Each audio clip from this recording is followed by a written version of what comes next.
Giờ đây trong lòng em còn yêu anh nhiều không? Bởi vì bên cạnh em luôn có ai kia cười đùa. Làm sao không dần đây, làm sao im lặng đây, làm sao không ngờ ghen khi đã yêu nhau.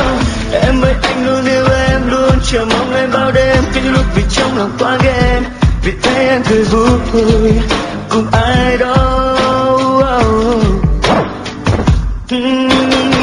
Em ơi anh luôn đang nghĩ hay là quên anh luôn đi, cho bao nhiêu nỗi một việc xóa đi để cả hai không khổ đau em nhé.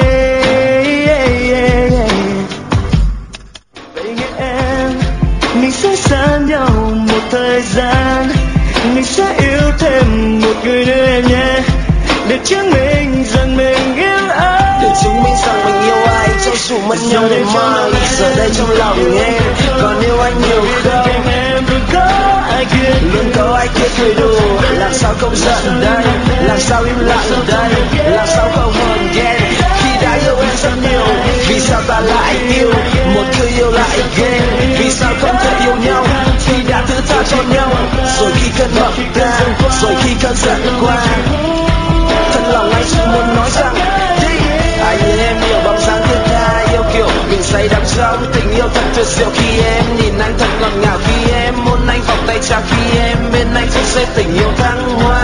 Hát cho em nghe muôn vàn khúc ca em biết không? Khoảnh khắc đó, kỷ niệm đó khắc sâu trong tim anh bao tháng ngày hoài mong. Giờ đây trong lòng em còn yêu anh nhiều không? Em anh luôn đang nghĩ hay là quên anh luôn đi, cho bao nhiêu nỗi một việc xóa đi để cả hai không khổ đau em nhé. Vậy nhé em, mình sẽ xa nhau một thời gian, mình sẽ yêu thêm một người nữa em nhé, để chứng minh rằng mình yêu ai, để chứng minh rằng mình yêu ai cho dù mất nhau ngày mai. Giờ đây trong lòng em còn yêu anh nhiều không? Cạnh em luôn có ai kia, luôn có ai kia cười đùa. Làm sao không giận đây, làm sao im lặng đây, làm sao không hờn ghen khi đã yêu em rất nhiều. Vì sao ta lại yêu một người yêu lại ghen? Vì sao không thể yêu nhau khi đã thứ tha cho nhau? Rồi khi cơn mộng ta, rồi khi cơn giận qua, thật lòng anh chỉ muốn nói rằng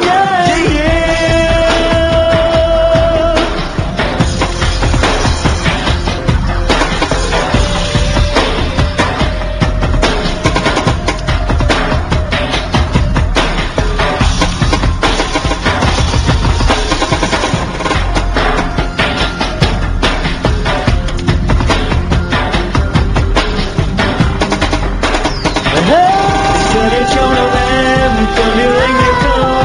Bởi vì bên cạnh em luôn có ai kia cười. Làm sao không giận đây, làm sao im lặng đây, làm sao không hờn ghen khi đã yêu. Vì sao ta lại yêu một khi yêu lại ghen?